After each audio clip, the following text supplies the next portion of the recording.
lagi. Tapi kau kena beringat, tempatmu itu banyak mata telinga. Jangan bimbang. Orang kampung masih melihat aku seperti dulu lagi. Kita melancarkan gerakan setelah mendengar berita dari Mak Saman.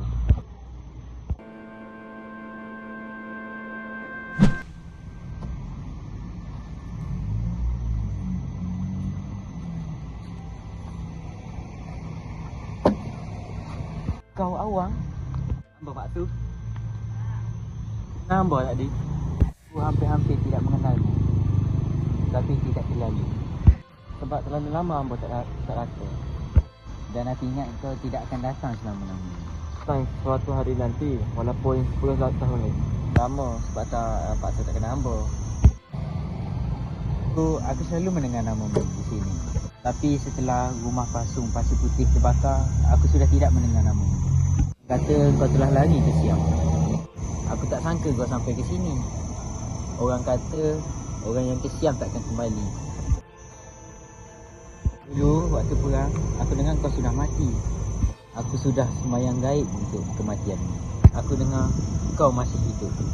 Nanti kau datang. Rumah pasung pasir putih terbakar. Adakah kau yang membakarnya?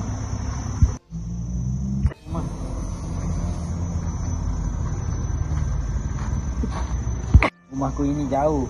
Tentulah kau payah nak datang.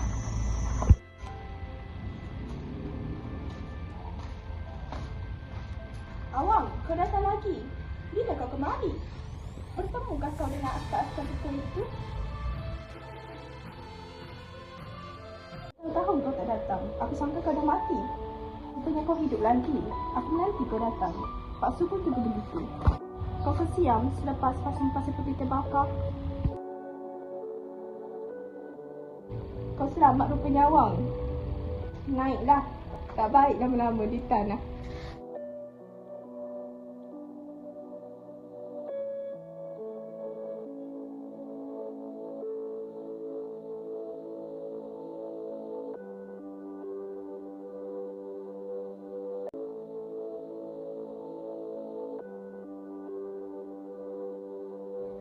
Selama 2 tahun ni, hamba berada di antara Pasir Putih dengan Pasir Kemas.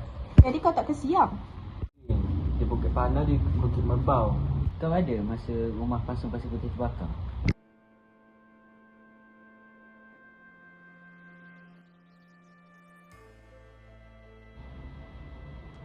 Dan sepoi telah hamba tikam di pertempuran batas besar bersama kawan hamba bernama Ali.